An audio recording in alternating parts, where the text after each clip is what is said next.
All right, so we have the standing pigeon progression, which is one of my favorites because it allows you to stand up tall and get into a deeper piriformis and glute stretch than what you can on the floor.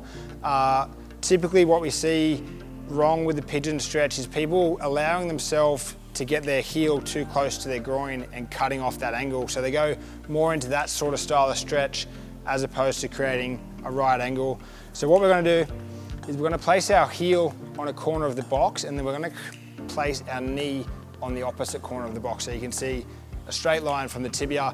And then what we need to do is create a right angle with our femur. So that's our thigh muscle. We're gonna shift our body weight this way and create a really strong right angle. So now you can see his heel is quite a long way away from his groin.